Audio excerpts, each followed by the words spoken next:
Well, good morning. Thanks for joining us today for this virtual presentation. I am Aaron Brockmeyer. I serve as the senior pastor of Faith Baptist in North Minneapolis. We're between Patrick Henry and Loring Elementary School. Served at the Faith since 2015. And I also serve as a city network leader with Made to Flourish in the Twin Cities, along with Nathan Miller, who's on as well. I'll give him a second to, actually, this is probably a good time to introduce him quick.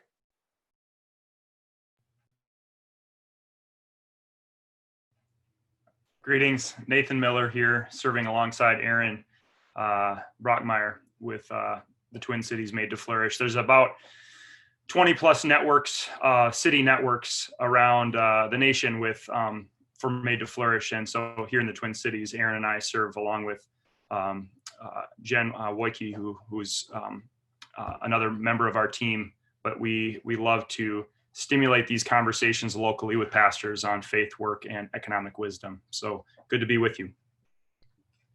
As Nate said, Made to Flourish is the national pastors network that seeks to integrate faith, work, and economic wisdom.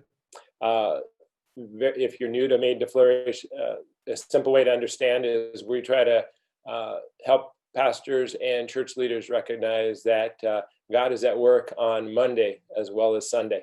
And then when people begin to recognize that God's at work on Monday in their jobs, in their vocations, in their homes, they recognize that they walk with God throughout the week, and that there's a number of assets and opportunities than they have to serve their local communities in a way greater way than just at church or on a Sunday morning or at a church event. And so that's what initially stimulated this conversation with Joy Skjegstad. Joy and I met in early June talking about ways to engage with the local community after in the midst of COVID and after some of the tensions and riots here in the Twin Cities. But a little bit more about Made to Flourish. We focus primarily on working with pastors. We believe that pastors, when they're flourishing, they lead to flourishing churches. And then those churches are really able to engage in the local community in a greater way. And so we feel like we're catalytic, or we believe we're catalytic, trying to get these conversations, opportunities, or resources into the hands of pastors and churches to begin to make a difference in their good work. Couple things. Today is the first part of the presentation with Joy. Next week, we will meet in person. It won't be a repeat. Joy's got some great content, and we do ask if you'd like to join us in person that you reserve a spot. We are limited 25 people. It'll be a catered meal, and we can socially distance appropriately at the Coon Rapids Pavilion. Also for your calendars, in the next couple weeks, on Thursday, October 1st, we have Sarah Joy Prope virtually talking about the value embodiment in a time of disorientation. And then we have her in person the following week. It'll be one of those grab your lawn chairs or blankets and come join us for some great treats and a great afternoon discussion. So again, Nathan and I are glad to have you join us. We're excited for the conversation this morning. Joy is a well-known consultant here in the Twin Cities. She's deeply connected, has a heart for the Twin Cities. She's a trainer and a consultant. And I've just really appreciated learning from her recently and connecting with her about her passion for churches to really do good in their local communities. So Joy Skjegstad, she's also an author. We've got a number of her books available, or she's got a number of books, and we're going to make this one available to all those who attend in person. So we'd love to see you next week in person. But I'm going to hand this over now to Joy for her presentation.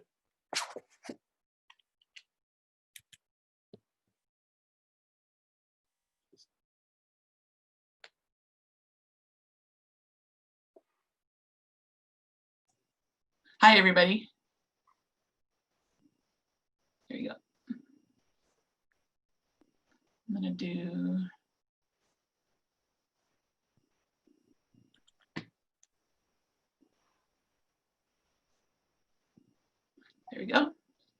Yeah, I live in South Minneapolis. If you live in Minneapolis, it's been a super interesting year so far. We have COVID, and then we've had a new awakening around racial justice and some destruction to the community as a result of that. And I think we're headed into the fall now, realizing that COVID's not over. We're still challenged by how to do church, how to be present to our communities during this time. And I've been working with churches since all of this started, and taught a number of webinars just on how to be really creative about staying connected to your community during these times. So I think it is a little bit different.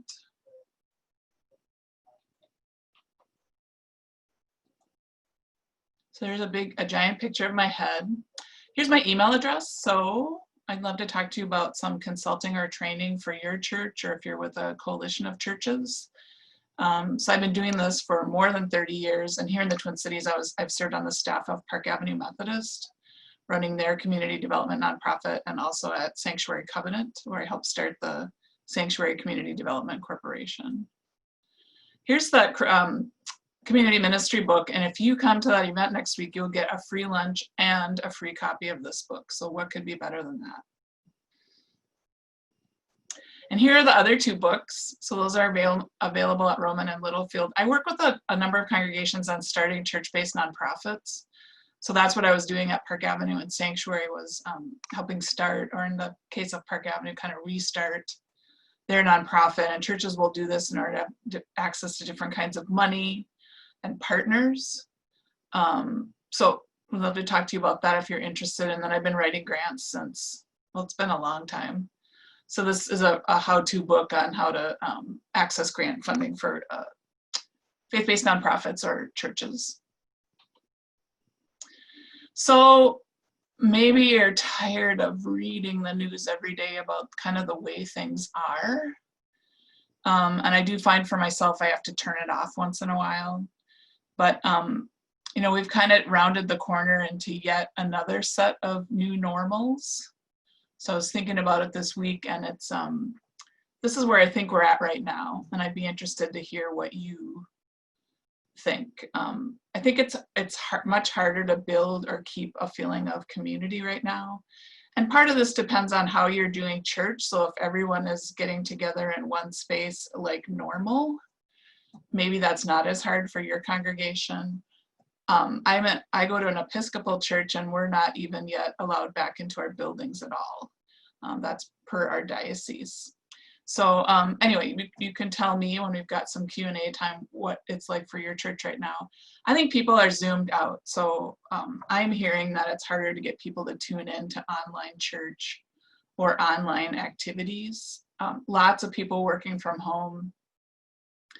I think the people who are most vulnerable have become really isolated. So that's people with disabilities or who have immunocompromised systems. I think the isolation has been 6 months now and will continue. And everybody's on social media more. So Facebook is back. I guess it had become kind of the place where nerds hang out, but now it's become cool again. So I'm happy about that, because that's the only social media that I do. So there's, yeah, like by the end of the day, if you're working from home or doing a lot of meetings on Zoom, that's kind of what it's like. And trying to stay close, though socially distant. So that's kind of where me and my family are right now.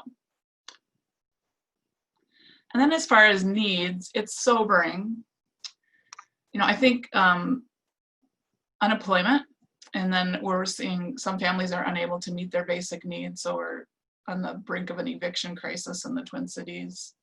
Significant physical health needs, but also mental health needs. So rates of depression and anxiety have certainly increased during this. There's been civil unrest.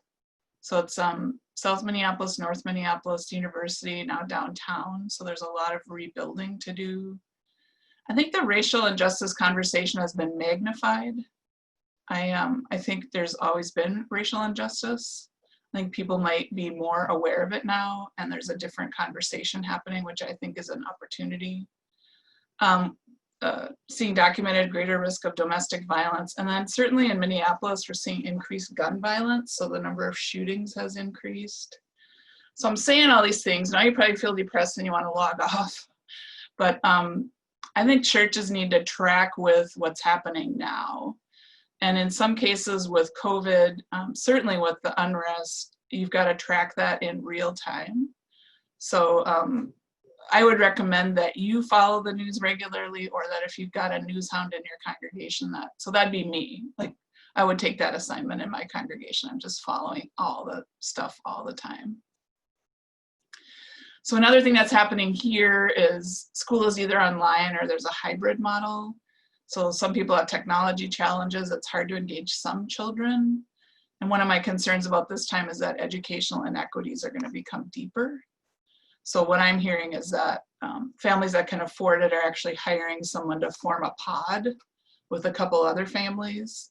So the paid person would work with their kids at another location during the day to help them make it through their online school day. And you know, if you don't have money for that and you got to work all day, it's going to be hard to keep your kids on track, I think. Small business, a lot of small businesses are struggling. So if you have small businesses in the community around your church, I'd pay mind to them. So we have a lot of new normals. And then once we figure out, we get used to the new normal, then there's some more new normals that come along because things are constantly evolving. So our calling to love our neighbors has not changed, but how we do it is evolving. And I actually think this is a great time to be the church and a great time to be the pastor, because it's challenging us to rethink paradigms of ministry. And it's an opportune time for the church to be present for the community. So I'm going to ask you a question. You can unmute yourselves and just shout out, like, what's a need in your community that you are particularly concerned about. So I'm kind of asking you about a hyper local perspective in the area near your church.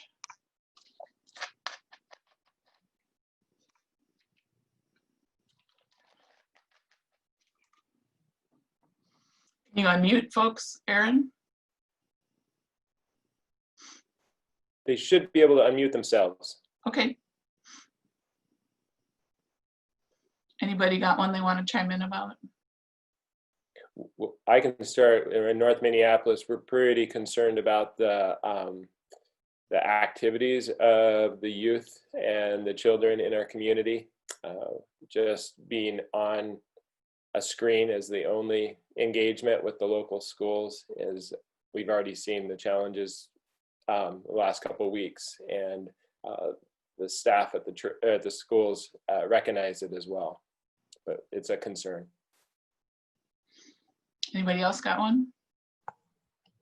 I would ditto that. I'm Pastor Marcus Cage of the Refuge Church in St. Paul, Minnesota. The same educational challenges with families with young kids, as well as the teenagers, finding something recreational, trying to just break the, the Zoom hours, just the computer hours.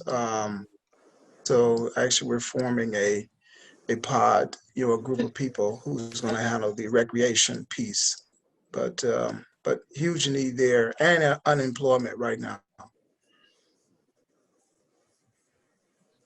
Yeah, it's very real. Thanks. Anybody else? We have a number of apartment complexes that are within a mile or so of the church in New Brighton here. And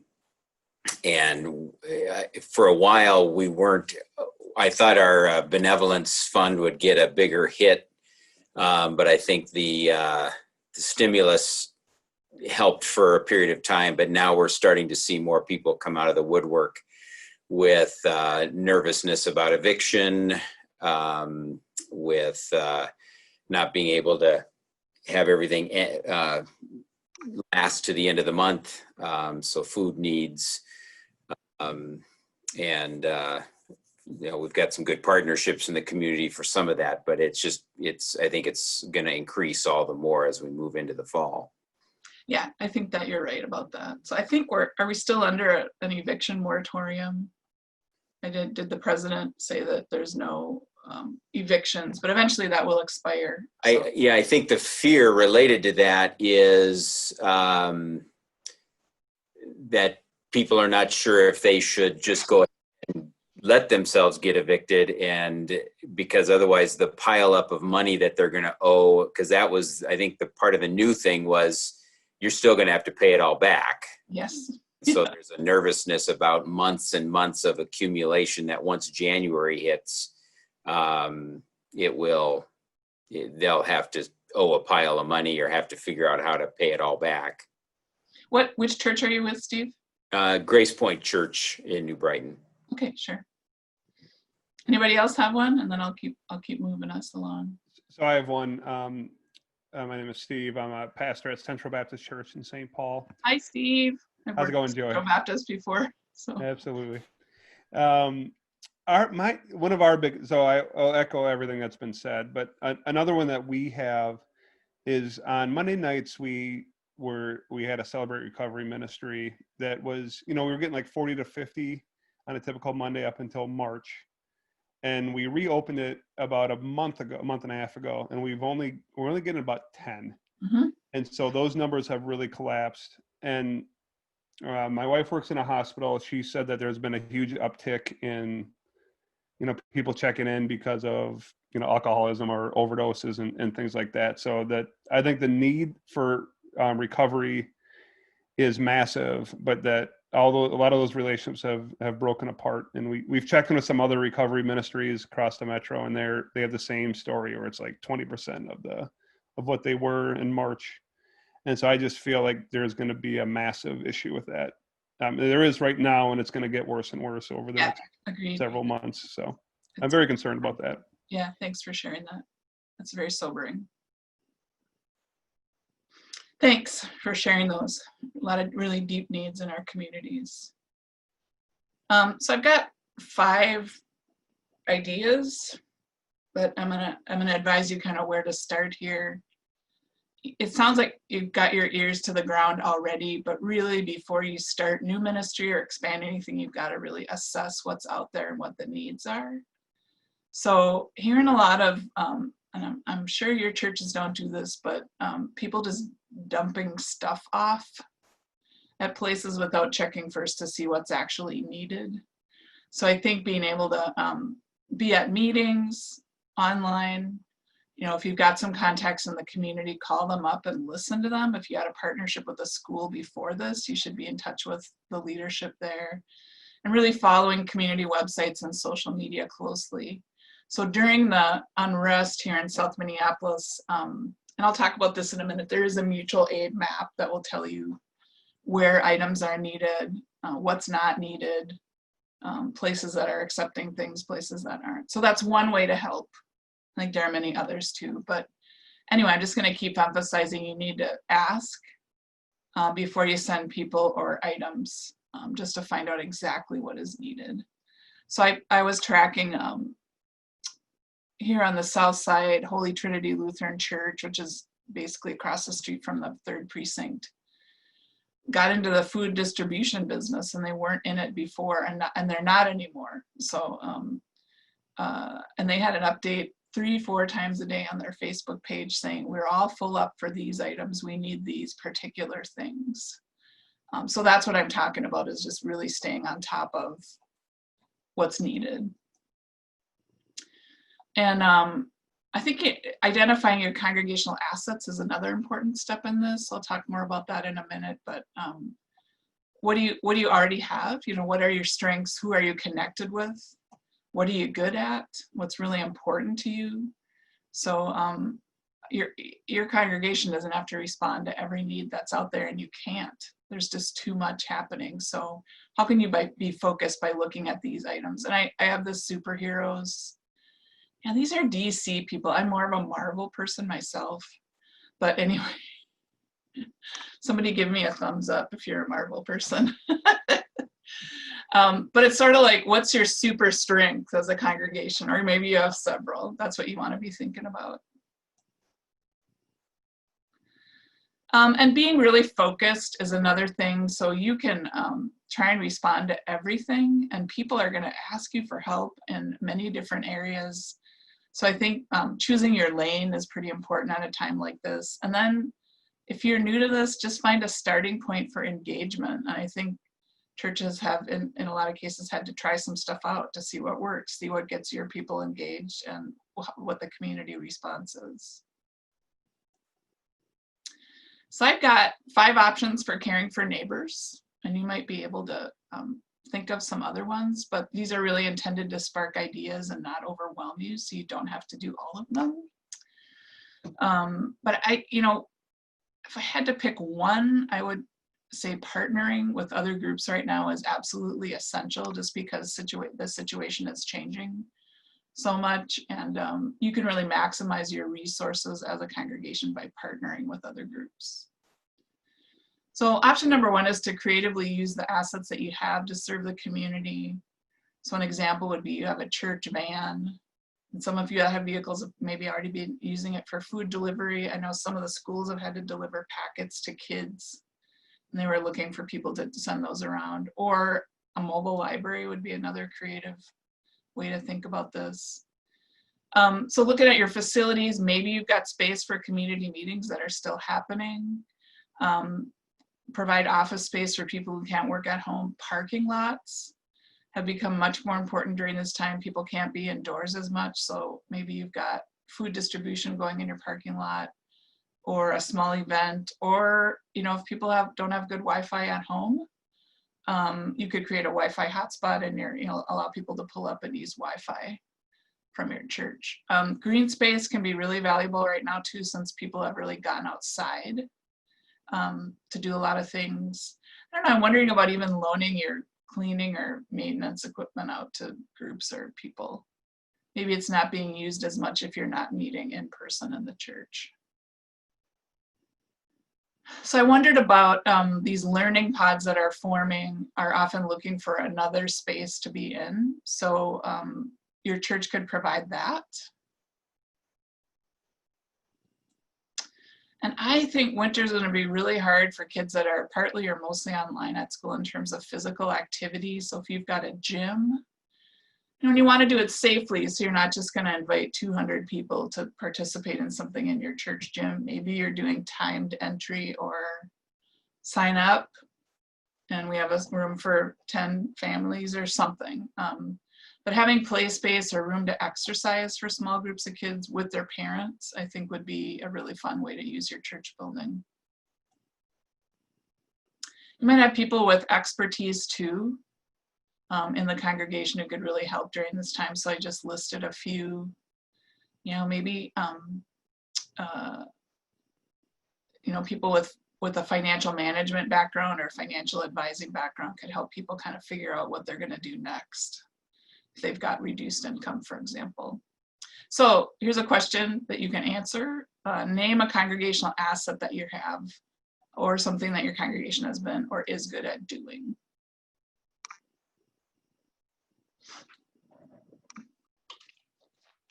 You can unmute yourself and tell me one.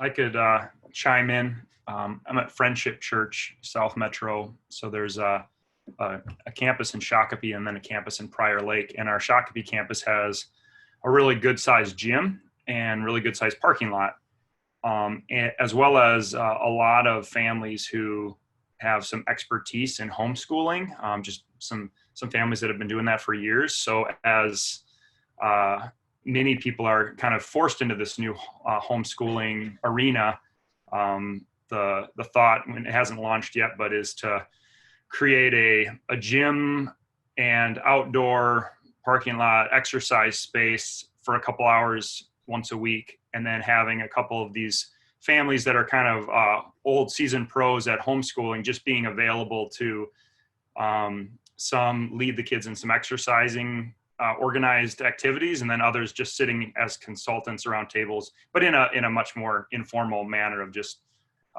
being able to bounce ideas off of how do you strategize about teaching your littles at home. No, that sounds fantastic. And I think for parents that have kids at home full time, learning online, it kind of gives them a break. So not having to figure out 24/7, what are my kids going to do now? So anybody else want to share an asset that their congregation has?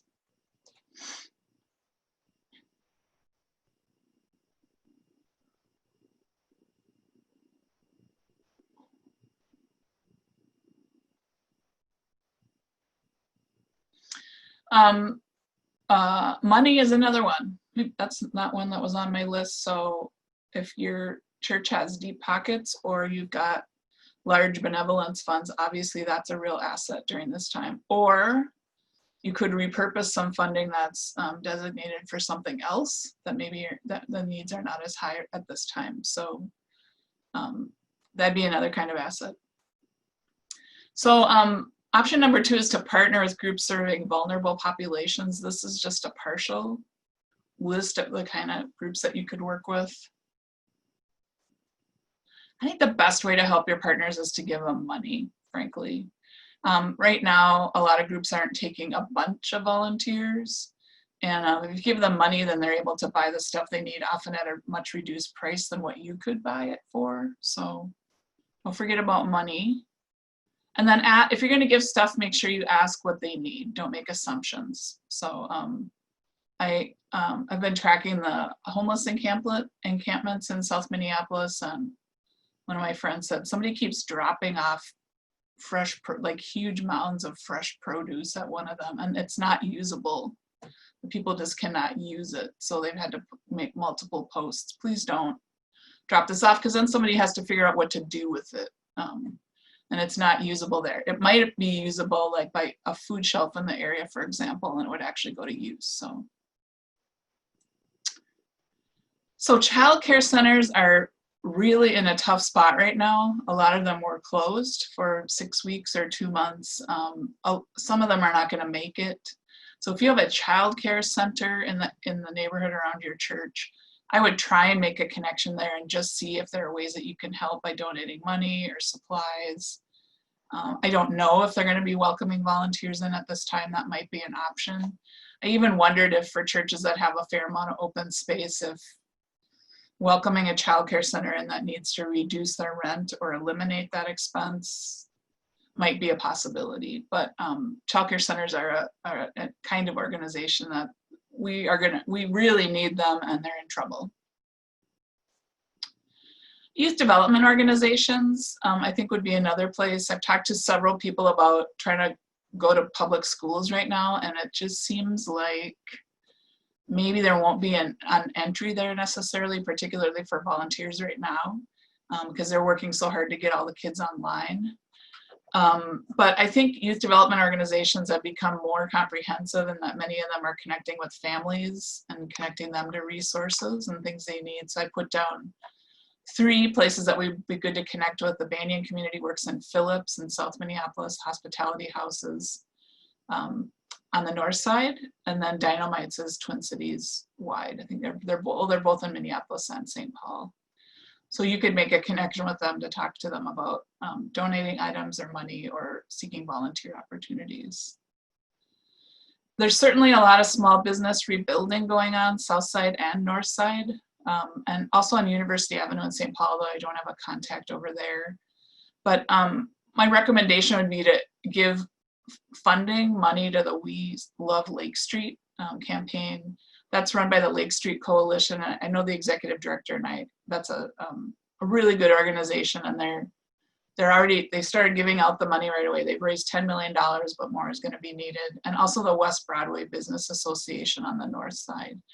I don't know if like skilled labor would be useful to them or not. You could ask. So if you've got people that can do carpentry work or construction work, just donate their time, are in a position to do that right now, you might want to ask them about it. I still think, people in nursing homes or elder care are able to visit their family members at a distance right now. I still think that loneliness and isolation is an issue there. So if you've got a senior care facility in the neighborhood around your church, I would see about pen pals maybe. or set, do an email back and forth with people. I always say to people, go stand out on the front steps of your church and look up and down the street. And if you see a school, a nursing home, or a healthcare facility, you've got ministry kind of built in for you. You at least need to go over there, find out what's going on. Maybe you don't do a big ministry with them, but you at least need to touch base. They need to know that your church is interested in listening to them. So another one is under-resourced congregations. So I think, there are a lot of churches in the city. I'm going to say many of them are pastored by African-American people or other groups of people of color, and they're really on the front lines in helping meet community needs and would be under-resourced financially. So the One Fund was set up by a coalition including Transform Minnesota, and that's specifically to support African-American churches during this time. So they want to raise $1 million for that fund by the anniversary of George Floyd's death next year. So if you're interested in supporting something like that, here's the link. I think during this time, having a conversation in your church about systemic racism and race and income-based disparities, I think would be great. And you'll have to tell me during Q&A if that's going to work in your church or not, but I hope it will. I think if people could just embrace the idea of systemic racism, it would increase understanding significantly. And of course, taking a stand against harassment of any people. So still hearing about Asian people being harassed because of the Chinese flu. And churches ought to be taking a stand against that, speaking out against that.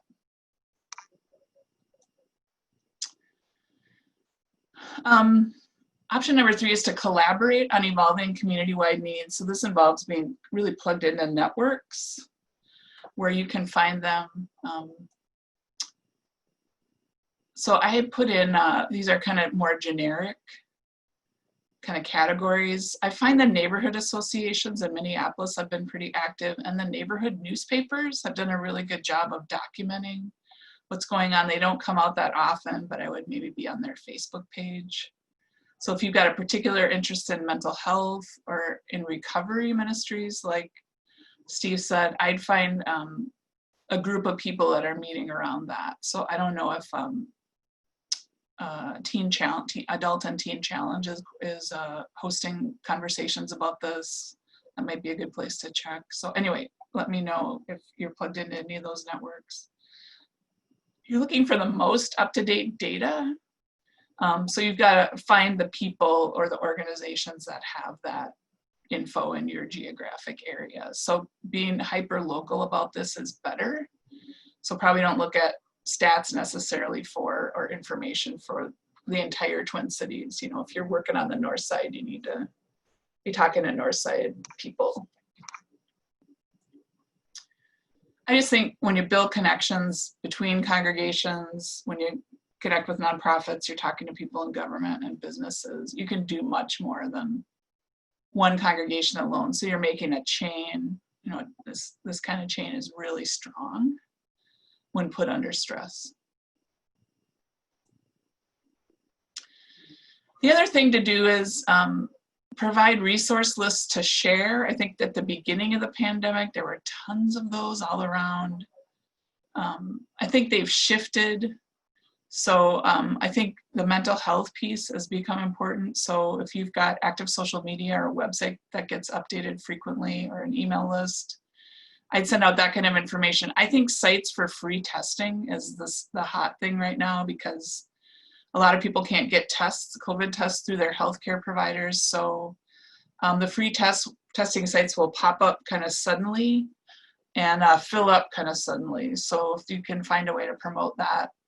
And I think researching everything in real time is pretty important. So something that came out 2 days ago may not be current at this time. And then the mutual aid forums. So we've got TwinCitiesMutualAid.org. Anybody use that during like the unrest, for example? So that shows you where things are needed and what's needed at this time, and whether people are receiving items. I think we need to do more with arts and culture in the church. Artists are really suffering right now. The art fairs were canceled, exhibits were canceled. There's not a way for them to sell their work in person. So if your church has an orientation towards the arts and you've got some funding, I'd hire some people to do some stuff for you. And social entrepreneurs would be another group of people. A lot of times they're young adults and they're doing real grassroots organizing efforts or programming. A lot of times it's with youth or people who live in poverty. So that'd be another kind of person to connect with. Option number 4, maybe this is one of those duh things I decided to put in here, is to do as much as you can outside right now. So I think these people are standing a little close together, but they are wearing masks. It's a cartoon. So I think providing space and activities for people to connect at a safe distance is really important right now. I just think, like I said, people are zoomed out and many people feel isolated and are just really thirsting for some personal connections. So maybe you've already been doing this, doing outdoor arts activities, concerts, plays, have a poetry slam. And again, I think doing this on a very local level so that this is a way for neighbors to connect, you know, at a time when maybe they don't see each other as much, or something that kids can do with their parents during a time when they're online all day. I think having a winter fest, so I said I'm from Duluth, so to me winter is just a matter of the proper coats. So I think we should think creatively as the church about being outside more in the winter. So you could get, you know, you need to get a big down coat and or a snowmobile suit. That's what I said. Anybody else grow up wearing a snowmobile suit? And pack boots, some really good Sorels. And we could do this. We could have like snowman and snowwoman building contest at the church. I say this to churches that I work with in Minnesota that are on a main drag. And I think when we have a winter that's super snowy, you just ought to build this on the street facing along the street that's busy, so that when people drive by, they say, oh, what is that? And they'll notice your church is there. Maybe some outdoor winter worship with fire grates and hot drinks. I'm wondering about like a parking lot maze or a labyrinth that people walk, or you could paint a bike path on. Have you guys seen the video that went viral about the guy that painted the path in his driveway for the kid on his bike? So he had it on the security camera. The kid would always come and ride around his driveway, and so he actually painted, like with chalk, made this little thing for him to drive on. So just kind of a little moment of delight during the day. Drive-by nativity. This looks like kind of white nativity. Not many brown people in there. Anyway, that's the photo that I could find. And then I would say option number 5 is to equip members to connect with their own neighbors safely. So this is promoting mutual aid among your church members. And you can share creative ideas with them, encourage them to do some things. So I think developing local groups, I think a lot of block clubs have arisen during this time, particularly in Minneapolis with the unrest. So I'm hearing from people that neighbors came out of their houses to figure out how they were gonna stay safe during this time, and so have continued to meet out in the street.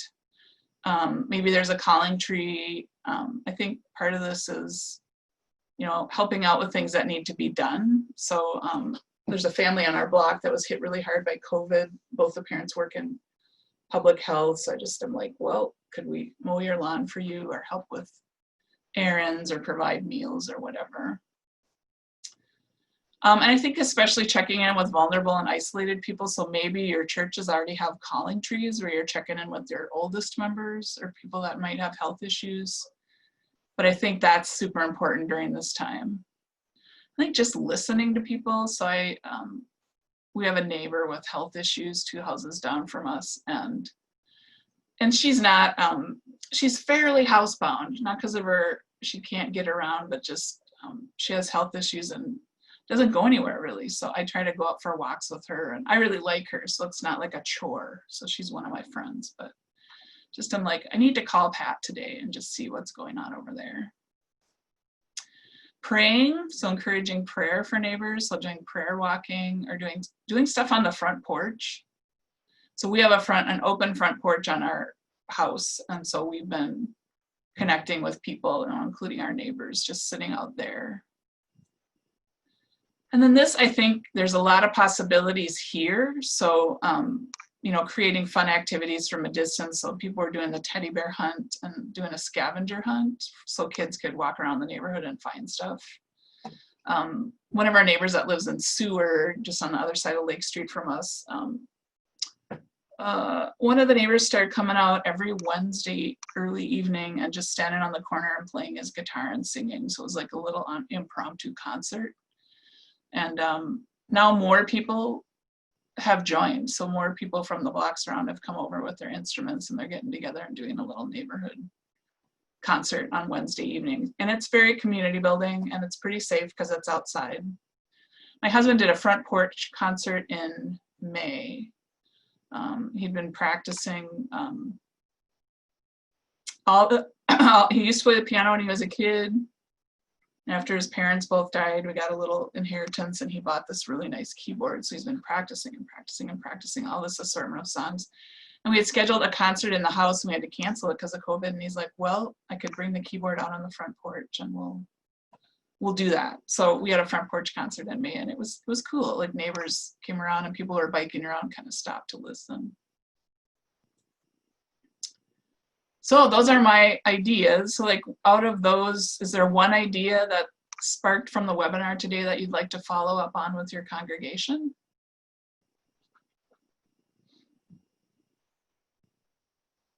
Joy, I'm going to take advantage of hosting, and the one that I thought I'd love for you to unpack just briefly or talk a little bit more about is the convening, like that the church.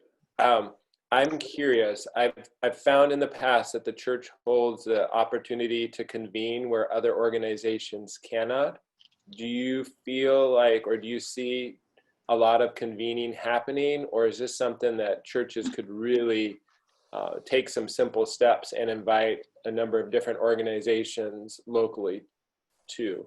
So in other words, is there a lot of convening groups coming together already, or is that like a wide open opportunity for the church? I think it depends on the community that you're in.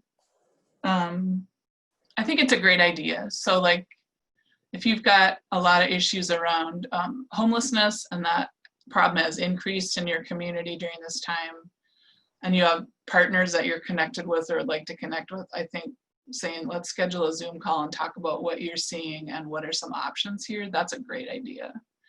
I will say that occasionally I work in communities, like South Minneapolis is pretty not Christian. So I think occasionally there'd be times when maybe the church is not the best group to convene. But I would give it a shot and just see. But I like that idea. I'm thinking about trying to get people working on addiction recovery together and just say, what could we do? So it's an action-oriented conversation. But I like that idea.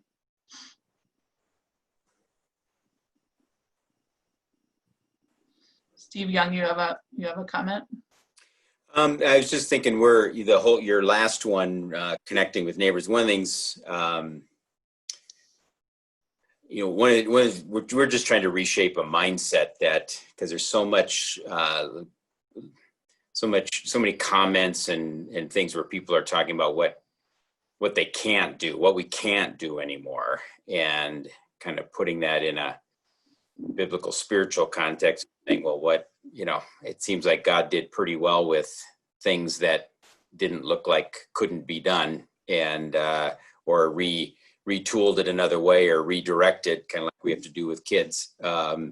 And so one of the things we're trying to do is just shape a mindset of let's stop talking about what we can't do and think about what we can do. So some of that is trying to play off rather than is to accentuate the more of a theology of being scattered rather than gathered. Oh, interesting. Yeah. And so we're there. Shauna Pilgreen came out with a book recently, Love Where You Live, kind of along the lines of the art of neighboring and some of those.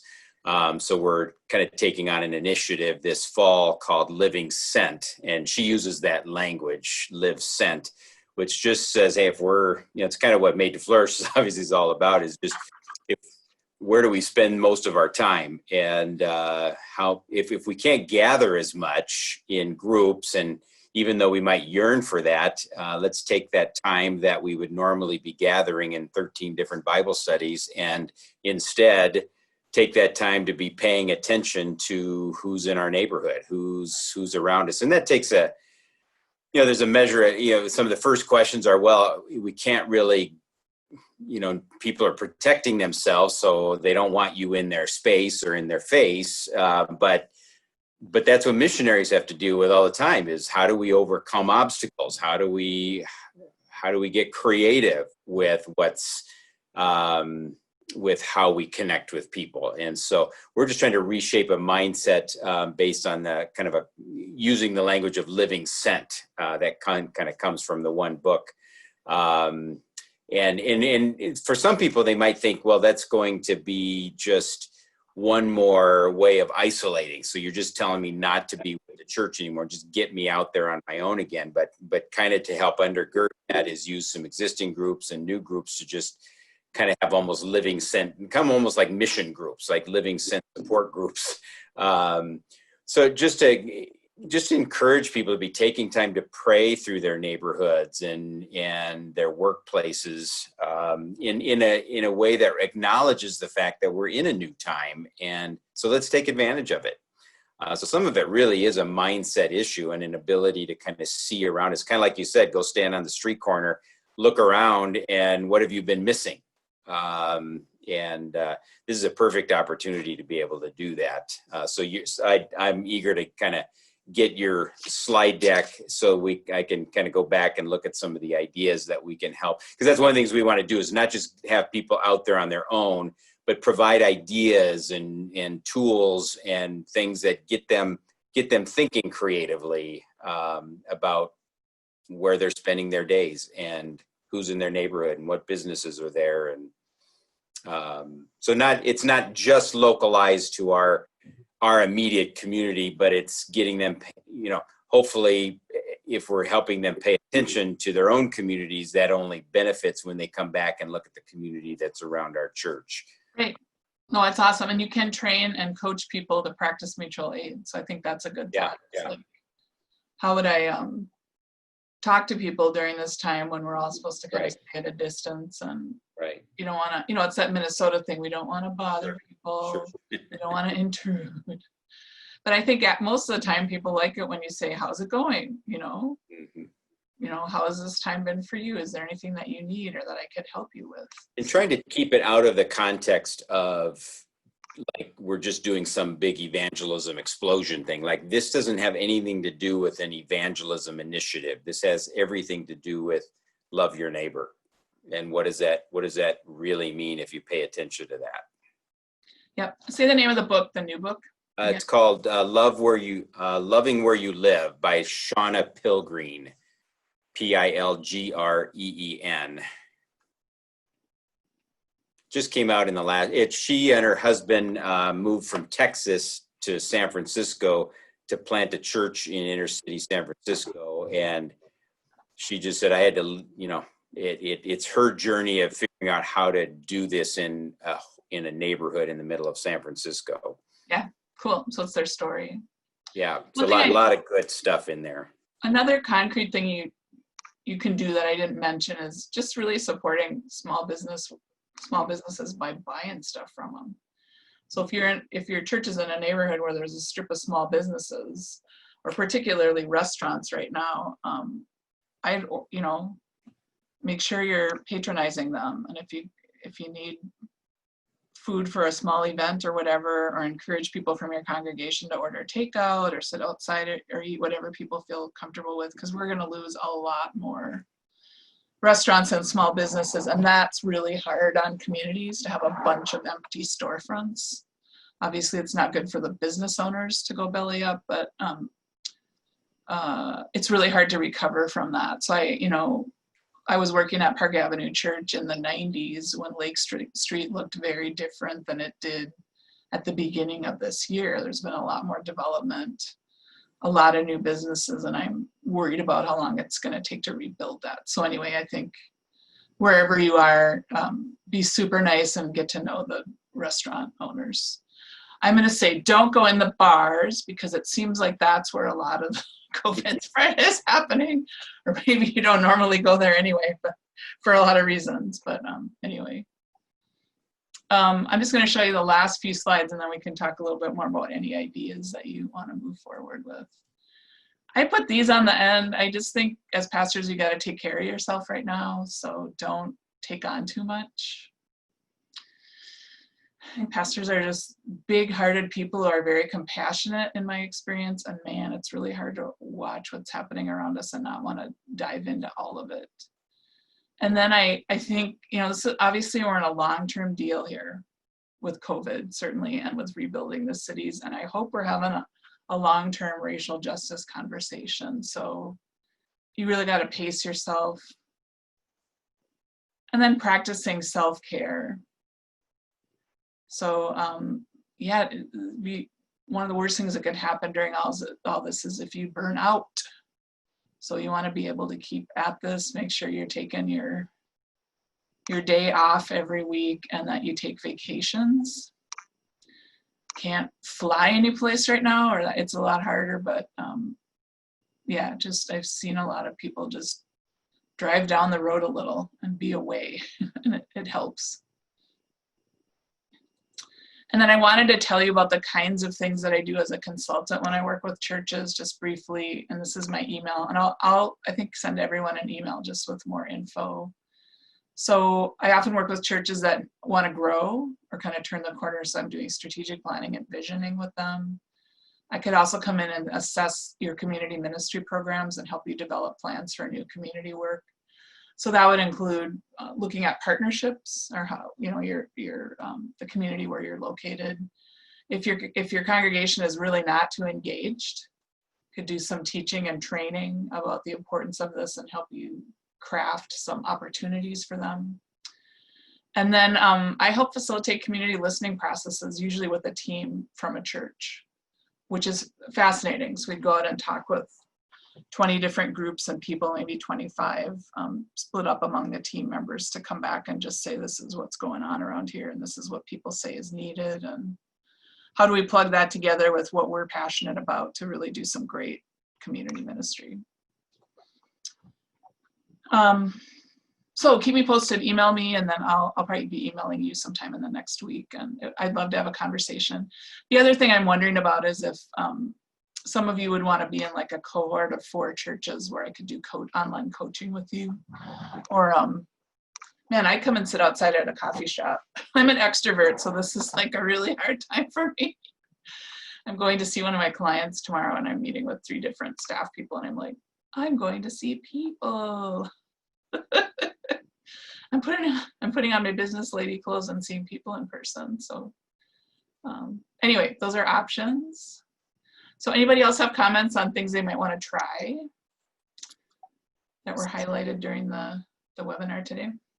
I'm Elizabeth, and I'm actually the state director for Safe Families for Children, and we're Need to Flourish because we think it's an amazing organization. But we have, I'll just speak really quickly to the gap.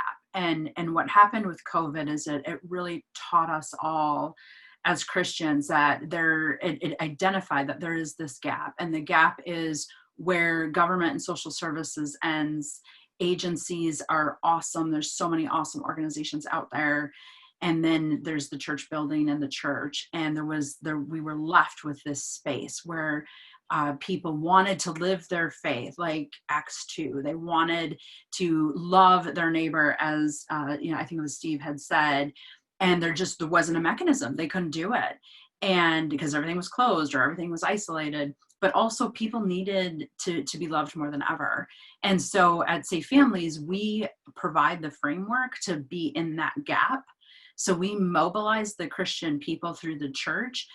We provide the actual framework in this modern litigious culture to allow Christians to be comfortable and trained to love their neighbor in the most difficult of all the things that were listed, the addiction, the homelessness, all of those things. We train and prepare them. And so twofold, of course, we would love to talk with you, because we do have a desperate need for people who want to be in that gap and they want to live their faith out loud. We say our tagline is live out love, but making it easier on you as pastors, because we get you're busy and you've got a lot of strategy too, but we can streamline a lot of that stuff. But also just to inspire you guys that what became so obvious is the church is the way. It is the answer. And I feel like it's been so evident in all of this that what you do is so critically important, and the people that you mentor. Don't forget to sign up for the in-person next week. You will get a free copy of that book. And it would be really fun to see you. I'll talk about different things. I've been talking to people about food ministry and serving the homeless, and then health. So some ways to engage your congregation in those kinds of ministries. So there'll be some new content. Yeah, I'm gonna grab this real quick, and now maybe we can do just a little bit of Q&A after 12:30, but I want to honor the time for those who are on a time commitment. So on the screen is the information for next week. We do have a very strict limit on people. We're going to physically distance, but using Coon Rapids Pavilion, we need to keep it at 25.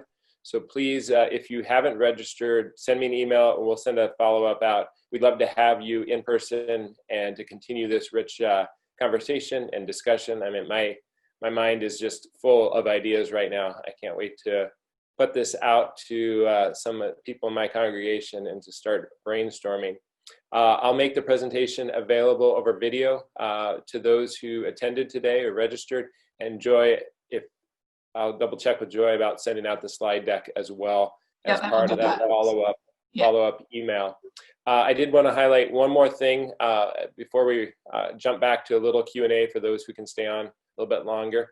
We are excited so next week we'll have the in-person part of this with Joy. And then we're sticking with Joy this year. In 2 weeks, we have Sarah Joy Prope talking about the value of embodiment in a time of disorientation. And I invited her to give a quick couple-minute explanation of what she's going to be sharing about. So she's here today. I'm going to put, Sarah Joy, if you wanted to unmute yourself and share just for a second. Can you hear me? Yep. Y'all hear me? Okay, great. Thanks so much. And I'm sad that I missed this webinar. I'm coming on the tail end of it. I'm like, oh my goodness, I think this woman speaks my language. So we need to connect. That was unique to me. So. But anyway, so I'm very excited to be doing a presentation for the Made to Flourish Network. They're a great group of people. And yeah, just the reality is we are living in the phase of Zoom, and I think everybody is exhausted with that, and for good reason. And I think there's been a lot of questions raised in terms of, are our physical places, do they even matter anymore? What does it mean for us as human beings? So I'm going to explore that a bit more, and why I think embodiment is actually a gift from God, and why we should embrace that, and what that means as the church in this time to do that, and to consider particularly how do we use our properties in creative ways to really embrace that embodiment. And historically, the church has served as kind of the sanctuary for people who are dealing with, problems of sickness and insecurities and things like that. So what are some creative ways to consider how your property can play a role in that, and you can be active in that space?